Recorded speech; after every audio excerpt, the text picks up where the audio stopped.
Welcome to NASPA Tonight. It's all your Scrabble news in 25 minutes or less. I'm Josh Greenway. And I'm Jackson Smylie. Let's talk about Scrabble. And the time starts now. So, we've got a packed show tonight, as always. The first thing that we want to talk about is a poll that we put out last week. I'm super excited because this is the first episode in an 8-episode series that we're doing where we're going to cover a controversial Scrabble topic. I'm really excited because I love controversy. That's what I live on. Yeah, and this first topic was pretty controversial. It was. We had, I think, 350 comments before the show, which is crazy. So the first topic of this week is going to be, should directors, or is it okay for directors to move prize money from lower divisions up to higher divisions? So here's what the first poll results were.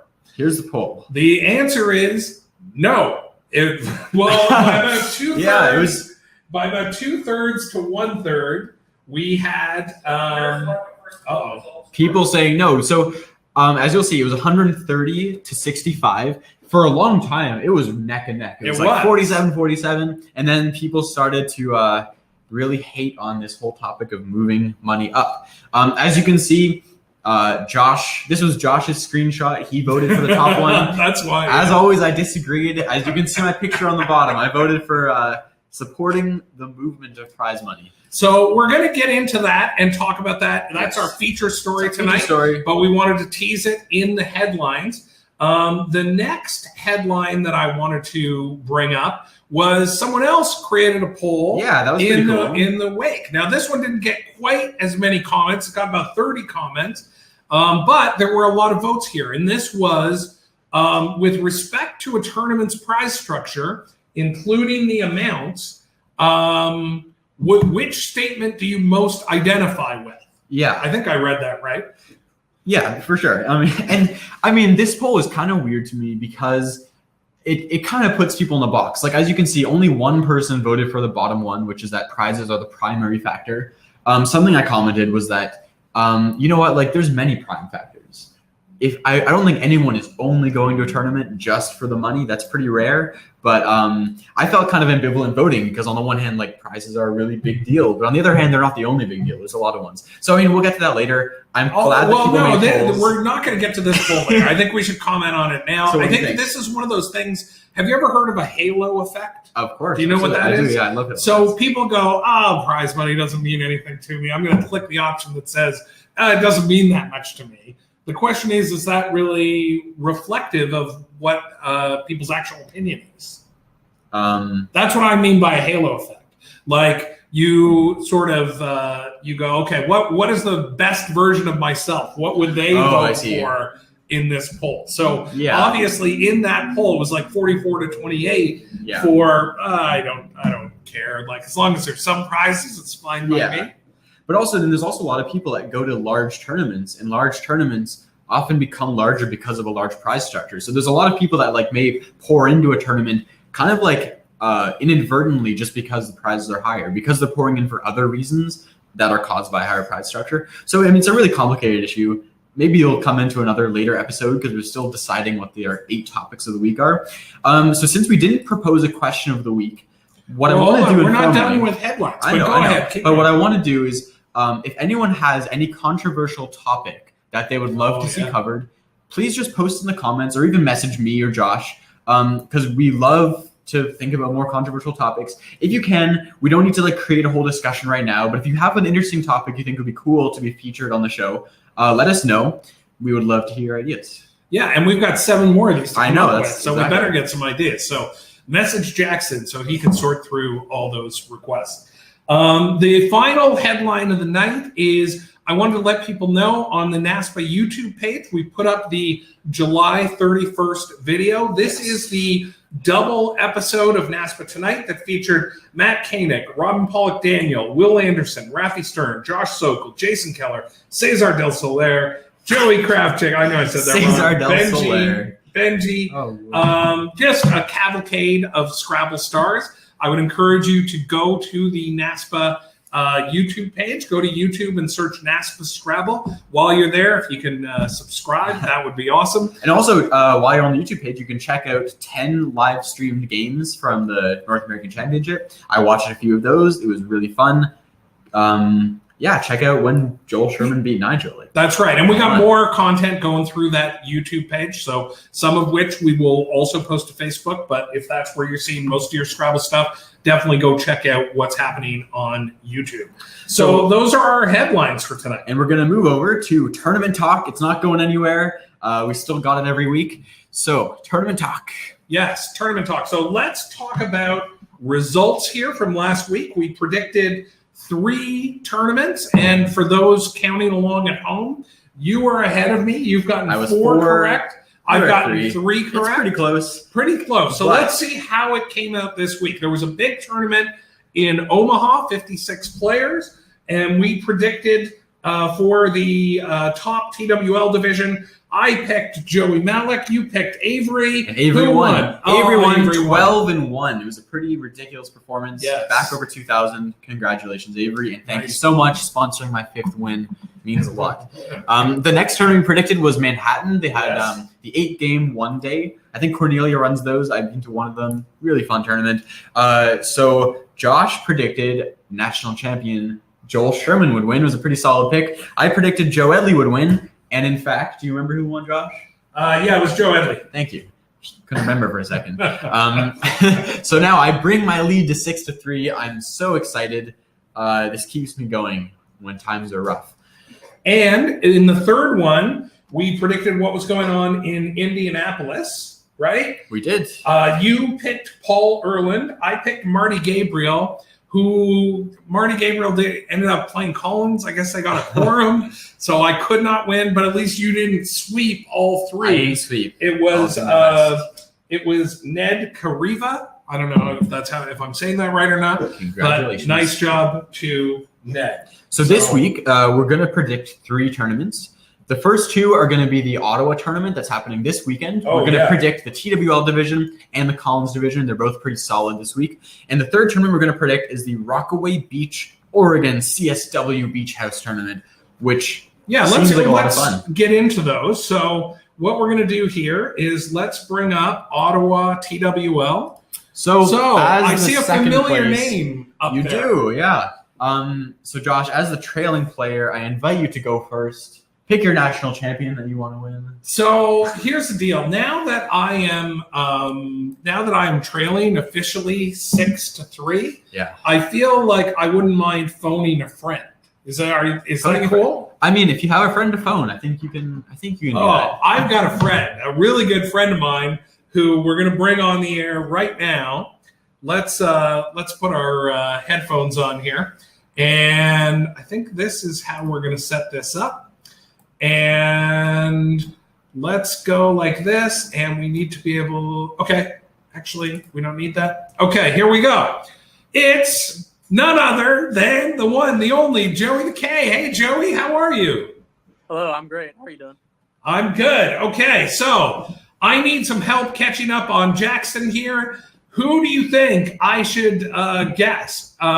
My system last week, where I just went all chalk, didn't seem to work out. Who do you like here? Tunnicliffe, Smylie, Lee, Swift, Sokol. I mean, look at all these 2,000 rated players. Well, a few things first before I tell you who to pick. If Marty Gabriel switched to Collins, then that should be a push. So let's just start off with that. That should be a push. Right. We both lost. That's how it ended up working. Yeah. So, but I agree. I should get like another. You're right. That's the way they would do it in Vegas. Right. And then I forgot what else I had to say. So I'll just go forward and say that, you shouldn't pick chalk. That's not how you're supposed to bet. I see. All chalk. So teach him, Joey. How should he bet? So in this case, it's a short tournament. So I would go with Josh Sokol. I think that's what I would take. You would go Sokol. That he lost to me the last time this tournament happened. That's unforgivable. He's a good player. Sometimes he has stamina problems, but he can win this tournament. He can go 15-5, a whole win. That's my prediction. All right. Well, there are 21 games. So you like Sokol here. Glad you phoned a friend. Okay, I am going to. That's good advice. I am going to pick. I don't know, man. I'm going Lee. Jason Lee. Jason Lee, wow. Jason Lee. Who are you picking, Jackson? So everyone knows that Texas is the most overrated region in Scrabble. So I'm just going to discount Ori Swift. That's right, Joey, right? I'm just kidding. I do think Ori has a good shot. I think I'm going to go with Matthew Tunnicliffe. I'm going to go Chalk. All right. Now, let's go over to CSW. Here's what it looks like here. Yeah. And how are we doing this? Are we going back and forth? Because I feel like you're going to go Chalk. You know what? I'm considering going Chalk. It's a strong consideration given the number one player in Canada is playing in this tournament. Yep. So, Joey, I just want to make sure, do you support my decision to go with Adam Logan? I do, but I thought Joey was here to help me. I'm allowed. He's here. My friend is here to be phoned. My friend. If Adam is off the board, Josh, you should take Matthew O'Connor. Okay, well, Adam's going to be off the board, so I'm going to lock in Adam Logan as my pick to win Collins. Okay, and I am going to go Matt O'Connor just because I remember his breakout Collins tournament at Lake George where I think he went 15-0. Let's go quickly out to the other side of the country. This sounds like a hell of a tournament. This is where they rent a beach house on the Oregon coast. You can only get in if you're, Collins fleet, so to speak. Yeah, so Evans and Jennifer run these tournaments. I was talking to Jennifer about these. It seems really fun. It's just like a whole weekend of partying and Scrabble and Collins. And if anybody from that tournament is watching, we would love to get some pictures of that beautiful beach house, and Oregon coast. We'll feature them here on NASPA Tonight. So I'm supposed to make a pick here. You are. That's exactly what you're going to do. Joey, what are we doing here? Are we going Evans coming off of Nationals? Are we going Wiegand? I don't know what to do here. Obviously, Wiegand's sitting on, 140 points of rating, but I also feel like he hasn't come through lately. Maybe it's his time. What do you think, Joey? I think Wiegand is the obvious pick if you're picking first. All right. I'm picking Wiegand. Over to you, Jackson. Yeah, so it's interesting because, I think Wiegand's a great pick because he seems to always destroy these tournaments. He knows how to drink and play Scrabble well, which is a skill that many of us are trying to learn. I think I'm going to go with Evans, and the reason for that is because if you go to cross tables, look at Evans head-to-head against Dave Wiegand. They're pretty much 500. They split their games usually. It's pretty amazing that Evans is able to beat Dave Wiegand half the time because Dave Wiegand's the highest rated person in all of North America. So just for that reason, I think Evans has by far the best shot of taking down Wiegand if they go head-to-head at any point. So I'm going to go with Evans Clinchy. All right, Joey, we could have used some of that analysis. All right, we're going, that concludes tournament talk. I didn't write any of those down. You're going to have to go back and look at the video and check those picks. But I wanted to make sure the audience got a chance to know Joey. Joey, you've been playing for over 10 years. Is that right? I looked on Cross Tables, 179 tournaments. How many tournaments do you think you've directed? I'll go with 15.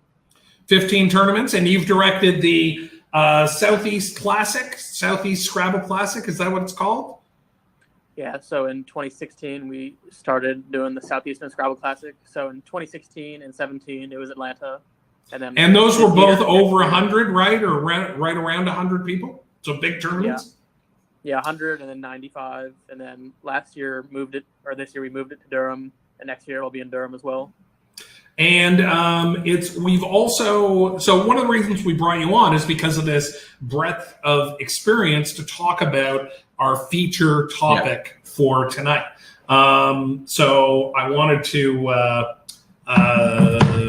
establish your credentials. And it's also worth noting you've been a top player for a long time. I think your peak was 8th ranked in North America. I know 2056 is your peak rating.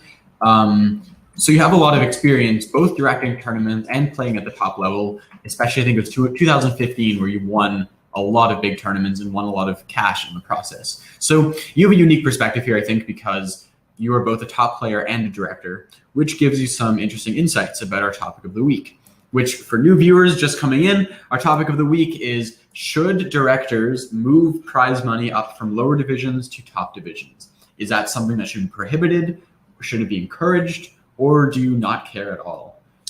So we know that the poll before suggested 2/3 wanted to keep it in division rather than move it around. I think it's worth taking a look at a comment here.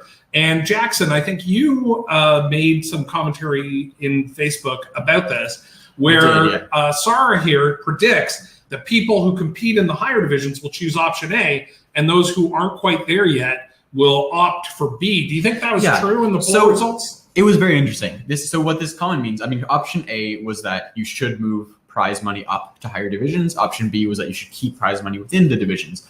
And Sarah's comment is great because I totally agree, and that was reflected in the poll. If you go back on Facebook and look, I predict about option A got maybe like an average rating of 300 or 400 points higher than option B. So almost all the top players voted for option A to move money up. And what I find interesting about this is that the conclusion most people would draw immediately is that, obviously people are selfish. People in the top divisions just want money for themselves. People lower down want money for themselves. But obviously, I'm not so quick to assume that. No, I don't think it's necessarily only human selfishness. That might be a part of it. But what I think it actually is that there's a correlation between the types of people who are drawn to be top players and the types of people who are more interested in meritocratic prize. Okay, I want to ask Joey a question, and I just want to point out that it's just more elitism. Joey, you are an elite player. I don't think anybody would argue with that. When you voted to move prize money around, did you do it because you're just the type of player? What are you saying? That you're just the type of player who's driven to get better and therefore aren't selfish by wanting more money in your division? Give us your opinion, Joey. Yeah, go ahead. So I think considering all things in the community as it is, what makes most sense is just having very small staircase prizes. So, Division 1, first place, 400, Division 2, 350, Division 3, 300, something like that. So I'm not advocating for robbery or unfairness. I'm just saying that there should be some sort of, not hierarchy, I don't know, but considering that the entry fees are small and the stakes are small, and it's mostly just casual for everyone, even at the top division. So I had a question for you, though, Joey. Okay, go ahead. So my question for you is, when you started out in Scrabble, you were a lower-rated player. You were always a bottom in division, and you improved slowly over time to get to where you are now.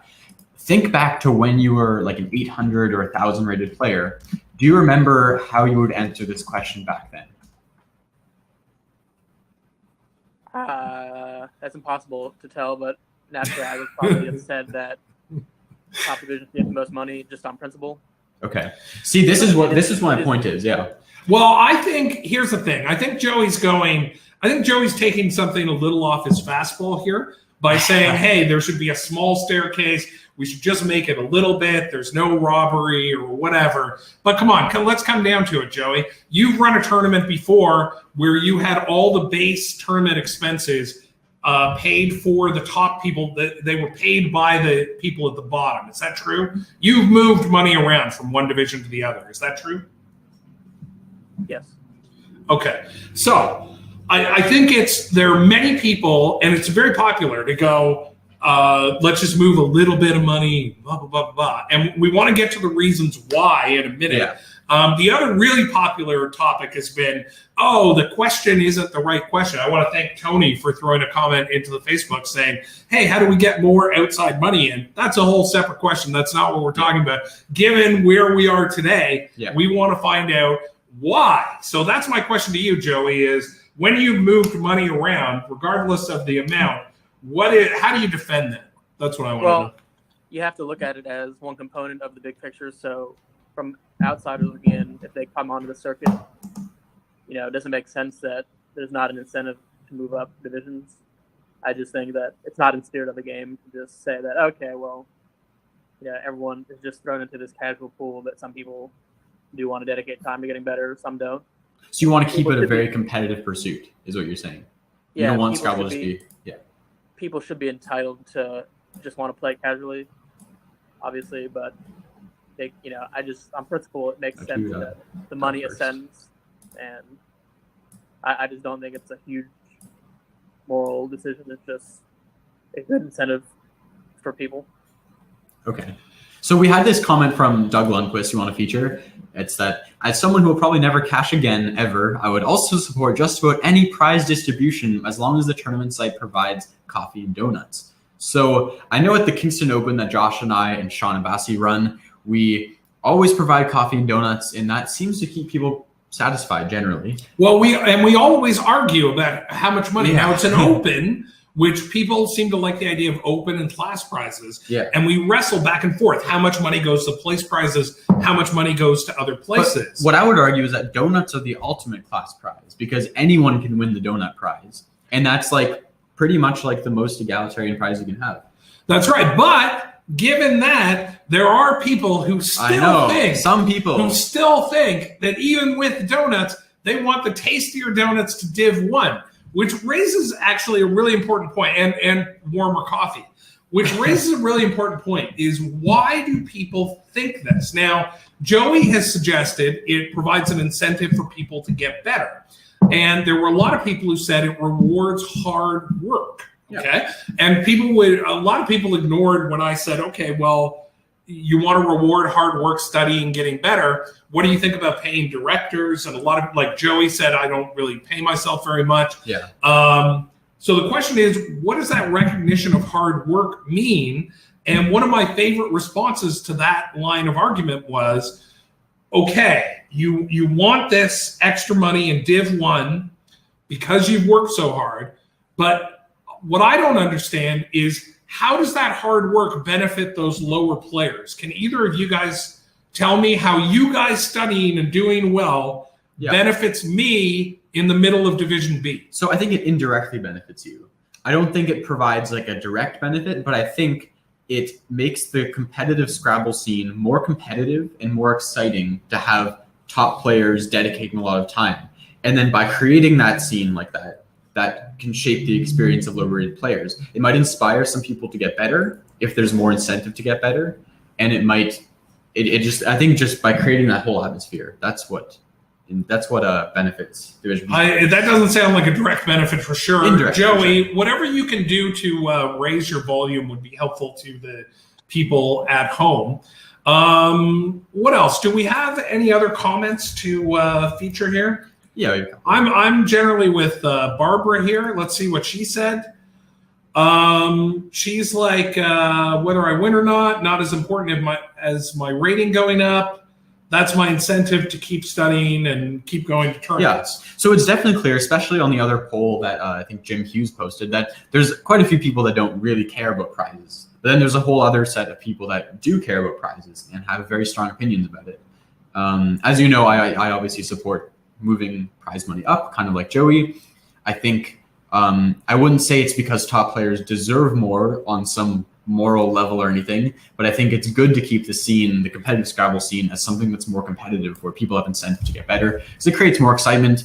It makes it so that people don't just get complacent. Gotcha. Well, I don't know. I don't know if I'm complacent. I feel like that's somehow a shot, and you're just saying you don't want me to be complacent, so you want some of my money.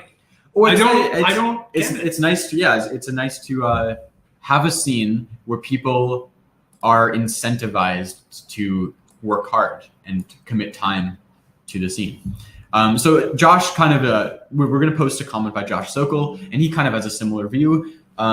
He has an interesting take because he thinks that, contrary to society as a whole, Scrabble should be a meritocracy. And the difference is that you're born into a society where you don't have the choice, whereas Scrabble, you get to choose to participate in the meritocracy. For those who don't know, meritocracy is like a system that rewards success. It's not egalitarian. So Josh wants a meritocracy in society, but not in Scrabble? No, he wants the opposite. Josh wants a meritocracy in Scrabble, but something a lot more egalitarian in society. I totally agree with this. I think Scrabble, it's a competitive venture, or at least I like it as a competitive venture, and it's hard to have a very competitive scene without having a certain element of meritocracy in there. Joey, what do you think? Yeah, I think he pretty much hit it nail on the head. And one thing is that you see a lot of players go all out playing Scrabble for a few years, and they move up divisions, and then they fizzle out because, once you get to the middle or whatever, there's less incentive to keep studying to maintain that, so you can compete in the top division. So I think that, like I said at the beginning, considering how small the scene is, it's kind of hard to make this argument. But if it was hypothetically, 100,000 active players and there was a lot more money going into tournaments, then there would be a lot more importance to addressing the prize money distribution. I actually think you bring up a very good point, because I think it's important to recognize, or at least it's important to consider, that moving prizes up could be something we do based on how many how many entrants we have and how much money we have coming in. If you have a tournament where you have $100 to dole out as prizes, it doesn't really matter if you put all of that on the top, because no one's really making out like a bandit. Whereas if you have $1 million to put into it, having 200,000 go to the bottom division prevents the top division from having a very attractive prize fund. So it's interesting. I agree with this. I would happily scale prize money towards the top only as tournaments get bigger and have them more egalitarian as they get smaller. Well, the format of the tournament is certainly something that Matt Bernardino brings up here. Also, one of our comment, Julia, we see you there with your comment. The idea of unlimited play up, having higher entry fees as you go up in order to build up that thing, rather than robbing Peter, me, to pay Paul, you, doing it that way. Obviously, there's, anyway, it's not worth going into, but really, it's difficult to maintain those rating breaks, and sometimes you don't get exactly what you want. So anyway, the format of the tournament is certainly super important in terms of how this goes down. But now, Joey, we know you have had a passing fancy with gambling, let's say. All right, you helped run the Roto. Who won the Roto at Nationals, by the way? Joel Sherman. Was it Joel? Yeah. And how much did he win? $10,000. No. About 200, I think. I got okay, gotcha. Like I was just curious. So here's the deal. Now, I think you guys take a small rake off of that Roto in order to build in and make sure that it runs properly and stuff like that. But let's take an example. We're going to be playing in a fantasy football league, right? Coming up. And you've asked me to PayPal you the entry fee and all that stuff. I haven't done it yet, but I will. So we all put in whatever it is, $30, $50, and then we assign the winners there, right? So what if I said, well, I've won a whole bunch of fantasy championships, and so I should get a little more if I win? Well, no, people would say that's crazy. And what I want to get down to is, on the face of this is there is some level of gambling going on. It's a gambling pool. So how can you take that money off of the lower poker table and move it to the higher poker table just because those people are, quote, better players? That's crazy to me. Okay, that's not a parallel. Why not? Why not? Because our fantasy football league is a level playing field. There's no, just because you've won in the past in fantasy football doesn't mean you're going to do better. It's fantasy football. It's fantasy football. Not really in control of it. I think also David Eldar brought up something very interesting to do with this, Josh. Yes. I think David Eldar was saying that poker's a game where people play because they all think they have a shot at winning. And it kind of levels the playing field since there's so much variance in poker where anyone can enter a tournament and have a chance at winning. Whereas Scrabble, people don't really have that. So it doesn't make sense to move money up in poker as much because everyone wants to play in the top division in poker because they can all win. Whereas in something like Scrabble, not everyone can win the top division. Yeah, no, I agree. And that's why look, the bottom line is divisions are a marketing ploy to bring more people in, right? We know that.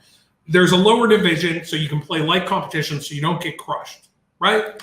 That's what we want to do is we want to bring people in, let them have fun or whatever. Well, the last thing I want to do is take their money. You know what I mean? But I understand your guys' position. I know a lot of top players feel this way. They feel their investment of time should be worth something, and it should be paid by people who aren't as good as them. So I think if you guys are comfortable with that, like, I respect that argument. Well, I want to say that you have to somewhat honor the beauty of competition. So you say that it's taking other people's money, but if it's a hobby for people and they're going to spend money, then they're donating regardless, right? So if they don't want to study or try to get better and they just want to play and have fun, then they should be donating, right? Like, I don't see where the disconnect is. So we have another opinion that was circulated a lot, which is that instead of moving prizes up or between divisions or anything, we should just have entry fee scaled by division, where we have Division 1 having like a $120 entry fee, down to Division 4 with like a $50 entry fee. So one big proponent of this, I think the person who brought this up initially, is our good friend Matt Canik. Let's welcome him aboard. Let's bring him in. Matt, can we hear you? This is going to be the big test. Try saying something. Can you hear me? Oh, we can hear you. Great. How are you doing, Matt? All right, excellent. I'm doing all right. Hi, guys. Good. So tell us about your position. Tell us what you think. So first off, I don't want to take credit for this idea necessarily because you didn't invent this, is what you're saying? No. I don't want to take credit for this because most of the tournaments I've played in Texas over the last 5 or 10 years have had this format already, where Division 1, your entry fee is going to be $100 or $150 in some cases, which at first when I was a 1600 player, just barely qualifying for Division 1, that was kind of frustrating. And then, Division 2, they'll pay $80. Division 3, they'll pay $60. Division 4, they might even pay $50. The reason this exists is so that Division 1 can play for higher prize funds, right? And I think that's reasonable. You probably want first place in Division 1 to be the highest payout in the tournament. Anything else just kind of seems silly. But at the same time, you're not, siphoning money away from the other divisions to make this happen. So again, I don't want credit for the idea. It's been happening in Texas for years and years and years. But I think it's a pretty good one. You can let the Sharks play for a reasonable sum of money, let first prize in the tournament or biggest prize in the tournament be first prize in the expert division. But that way everybody gets to keep their money and you're not, stealing. At least that's personally how I feel it is. You are stealing money from lower players. So it's interesting. I saw a comment here. Will Anderson says scaling money like that is incredibly tough. Actually, you brought it up as well when you first become a D1 player. Yeah. So do we now have to have a mini debate within D1? Are top D1 players stealing money from lower D1 players? So this is something that Kenji brought up on the poll thread in NASPA as well. And this is, like Matt, I think your idea is very positive and good, but that is my main qualm with it as well. You have these people that are perennially at the bottom of D1 fields, and they end up having to pay more for their trips, and they're not winning anymore because of it, which kind of sucks because it doesn't really make sense to be punishing 1,700 players of anyone because they've put quite a bit of work into their game, and you feel like they should at least be getting more out of it. As if the top players are getting more out of it, you think that 1,700 players should be getting at least something more out of it. So what do you think? Well, invariably there's going to be, somebody who gets hosed. People at the bottom of every division will always get hosed. And at different tournaments, there's different cutoffs, right? Sometimes you'll see two divisions. And, if Division 1 goes all the way down to 1,200, which I see, at many tournaments in different places, a 1,700 could easily win. I mean, somebody who's rated 400 or 500, even in the bottom division, I've never seen the cutoff for the bottom division be 500 or 600 points. So, there's always going to be a little bit of unfairness, but I think it makes the most sense to set up a prize structure this way, where Division 1 players do just pay a little bit more. And personally, at my own tournaments, I do try and give out class prizes to the best finisher in the bottom half. And a lot of the time, that class prize will be almost as big as first prize. Some people call that crazy, but the tournaments I run, I tend to get weird distributions of players sometimes where we'll have 3 players rated over 1,900 and then 7 players rated between 1,400 and 1,500. And the 10 players make up our Division 1. So I don't want all of the 1,400 and 1,500 players' money just going to the highest finishing 1,900, which is probably what would normally happen. So I have no qualms in that case, giving a class prize that's as big as first prize.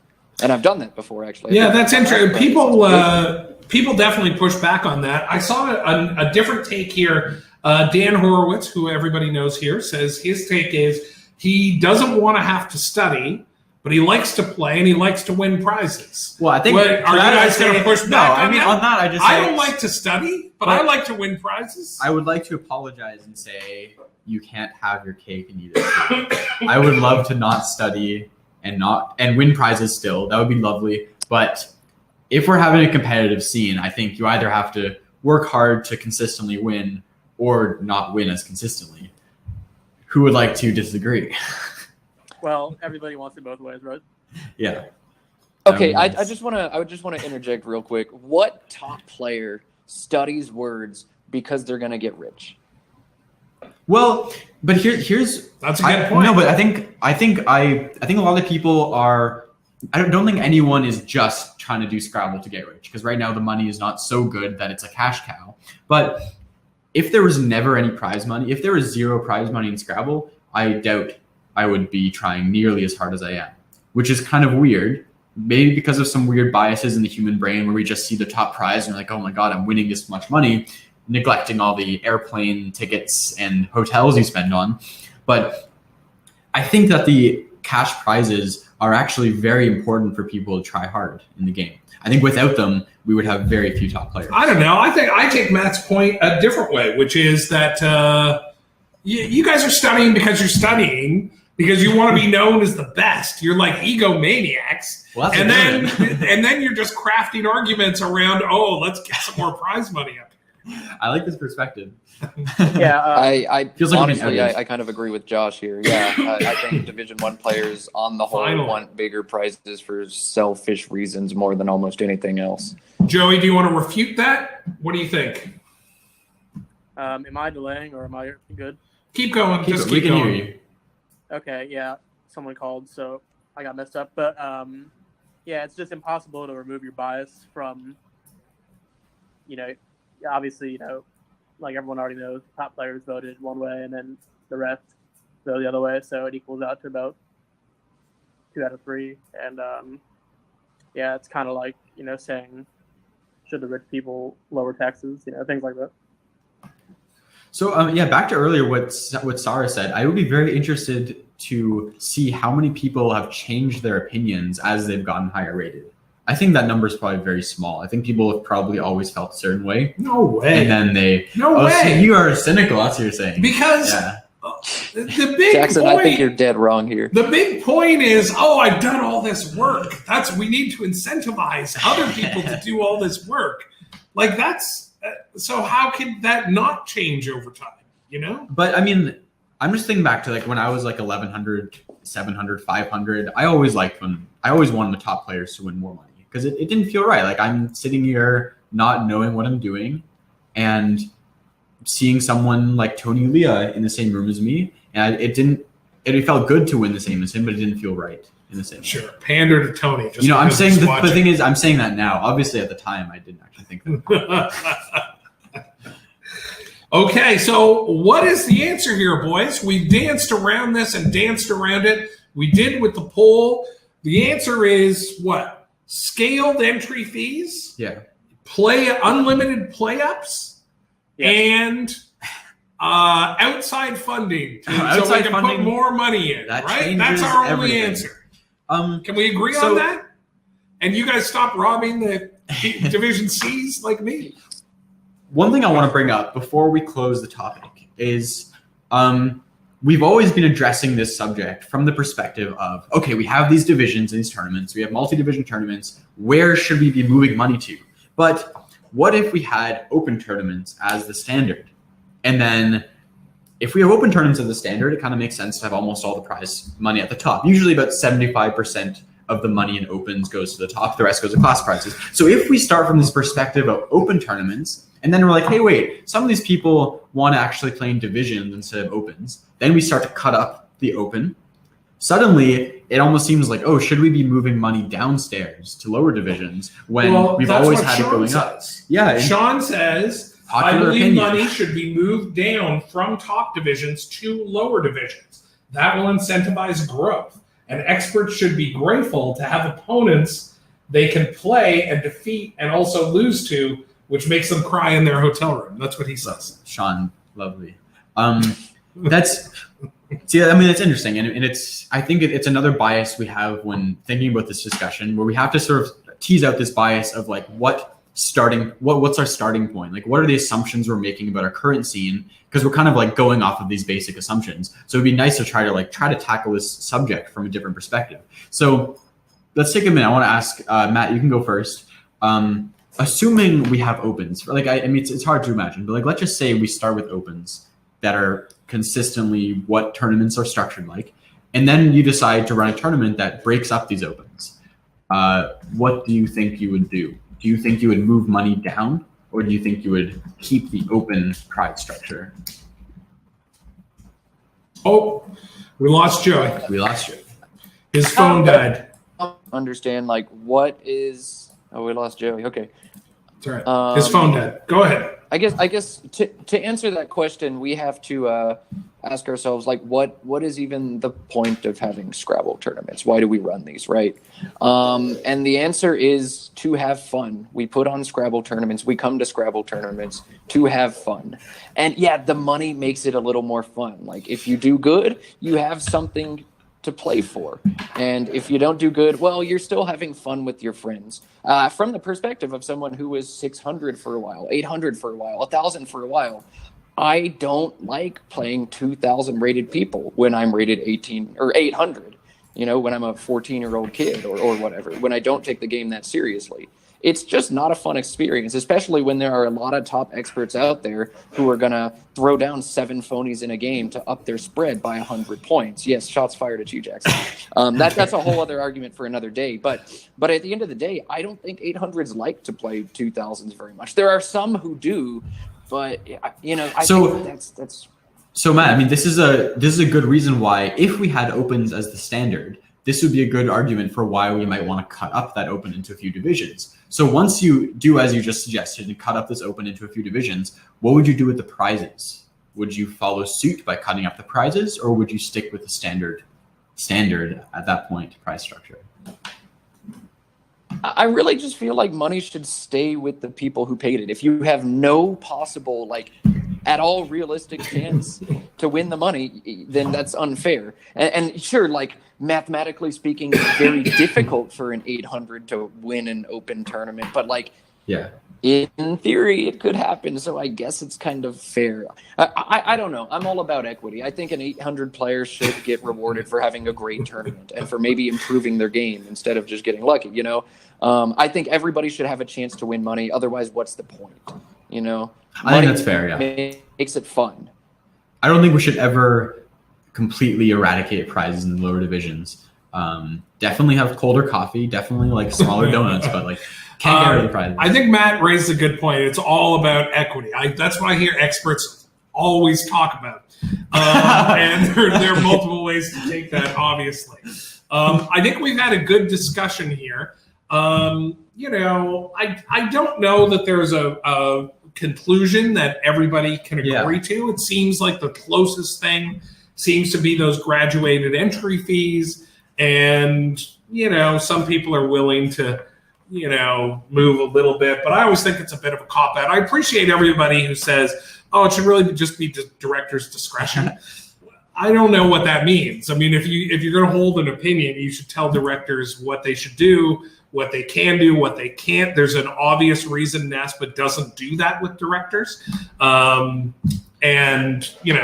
because there's this convenient arm's length relationship with directors. And obviously we are gambling. So anyway, I have another, before we record go ahead. Moving forwards, I think one thing we need to figure out, which is something I think we can figure out, is how this moving of prize money will affect the future growth of Scrabble. Because I've heard a lot of people now, I just saw Sean comment this, and I've seen a lot of people comment that their decision about prize structure is really dependent on how they think that will affect growing the game. And it seems like everyone wants to grow the game, obviously, and people are thinking we should structure the prizes such that supports growing the game. But I've also heard people disagree. Some people say keeping it equitable is going to grow the game because everyone has a chance to win money. Everyone feels like no matter what division they're in, you can still win the money back that you put in.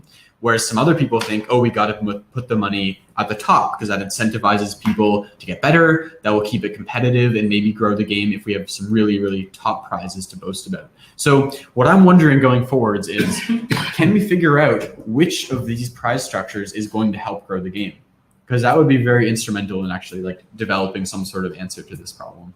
Yeah, make it super cheap for people to come in, man, because people like don't take their money, like make it really cheap and then give them whatever you can out of it. That's going to incentivize people.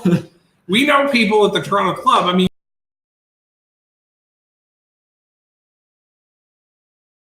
already feel like going to a tournament's like a big jump, right? I've talked before, not on this show, but the idea of making the jump from club to tournament can be a significant one. But after you played so many games, I mean, really, you're playing Scrabble in either place. But we have this useful perception, I think, that going from clubs to tournaments is like this big step, right?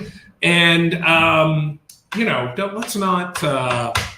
let's not kill that by making the money too high or taking some of it for. I'm in complete agreement with Josh here. If you want to grow the game, you want to make it accessible to newbies, and you want to make it cheap, right? I don't know how many times I've seen somebody who's this kind of Scrabble enthusiast, but has never studied the 2-letter words. They come into a tournament, they pay $100 plus their hotel. They go 1-14 and they just walk out thinking, I just gave my money to these people. And that's not what you want. If it's prize structures are about growing the game, I'd be happy to knock 50% off the entry fee for any first-time player just so that they have a good time, right? I think that's something you could look at. Prizes are negligible. Prizes are for fun and to keep it a little bit intense and to give you something to play for. But ultimately, I think if you want to grow the game, it's about having fun. It's about having a good time. And nobody's going to have fun if they give you $100 and then lose a bunch and then go home. And this actually like really supports your idea of having really scaled entry fees. I think it would actually be really good to attract new players to have like intensely scaled entry fees, especially at things like one days where you have like the top division maybe having like a $50 entry fee and the bottom division maybe just 10 or something just to cover costs. I think having even more scaling than we already see. Right now we see like small scaling. I think like really intense scaling could be really good for growing the game. So there's a couple of quick comments in here. Ryan brings up the point, and others have as well, that there's this false sense of entitlement by players who put their money in who feel like they have any claim over that money. The idea, I think this lines up with the idea that you're paying for an experience and that experience is going to be what it's going to be. I think I could argue against that. I also think Kenji, we love that you watch and we definitely do want to have you on. But where he's saying I'm describing what we've done, and like he doesn't make any marks in there. You should put quotations around the sarcastic parts, Kenji, where he says what we've done for the last 10 years so successfully. And what I would say is I don't know that prize funds are the way to grow the game. I'm more just talking about intrinsically how you distribute the money that you do bring in. But Kenji, anyway, we've had lots of talk about how to get things going. Now, Matt is going to take off at this point. Then we're going to close up. All right. Any final comments, Matt? Just always try and keep fun in mind. That's my perspective as a director. Make sure all your players have a good time. That's to me what's fundamentally most important. Not giving a couple $100 extra bucks to the experts. That's me. All right. Thank you so much for having me, guys. I'm taking off. Thanks, Matt. We really appreciate it. I would also really appreciate what I would love to see happen, and maybe this is more of a Twitch thing, is when that cat comes up randomly on our screen sometimes. Mm-hmm. If people went meow in the comments, I would love that. I would appreciate that as well. Okay, so wrapping this up, we don't listen. There are no answers to this question. That's the whole point of it, right? It's complicated. Other than these guys are wrong for wanting to take our money. So We're going to be coming back next week. We're going to try to stir the pot again. We'll put a poll out on Friday, right? Seems like people don't have a lot to do on Fridays, and they are ready to jump right into the red meat of a good Scrabble issue. So we're going to work on that. And the other thing that I think we're going to do for future episodes is make it so that anybody can jump on the show at any time. So we're working on that workflow. The technology is definitely there. Some things need to happen on the other person's side, but we'll put a little guide together or something like that to make that happen. Yeah. So if you have any spontaneous thoughts while the show is going, instead of commenting on Facebook, you can just call in and you can be on NASPA Tonight. So as always, we've gone well over time. I think it's going to be a big trend as these hot topics are very controversial and they require a lot of thoughts to be shared. So once again, if you have any ideas for controversial topics for next week, please shoot me a message or put in the comments below. We would love to have your ideas. So before we're done, I think we're going to do a couple birthdays. Yeah. So happy birthday. We love all of you that watch. And if you're friends with me in particular on Facebook, you get a Scrabble birthday shout out. Now this week, there were only 2 people with birthdays. So all you Leos out there, is that right? I think so. I don't know. You should get friends with me. So want to say happy birthday to Cheryl Melvin and to Vera Biggle. 2 awesome people. And I don't know, what else do we want to say here, Jackson? We want to say thank you so much for tuning in, and thank you to all 350 commenters on the initial Facebook poll. Really appreciate all of your ideas. I think I read every single comment. Definitely the best Friday I've had in the I liked all the comments. Oh, you did? Oh my gosh. Yeah. That is true commitment. Please give us a like just for Josh's commitment. It's truly unparalleled. Yeah, listen, any share, comment on these broadcasts, we will love you forever. Yeah. We appreciate you taking the time to tune in. How long have we gone on this show? Oh my God. We're so over time. It's not even funny. The clock is about to die now. Anyway, we appreciate those of you who stuck with us. I think you got a record audience tonight, to be honest. Thank you so much. Yeah. Thanks, everybody. We'll be back next Tuesday. We don't need these anymore. Yeah. And listen, here's the most important message. Support your local director. They're working hard to offer Scrabble experiences, even if they take your money out of division. It's fun to go play Scrabble. You should go do it. All right. We'll see you guys next Tuesday. Thanks so much. Thanks.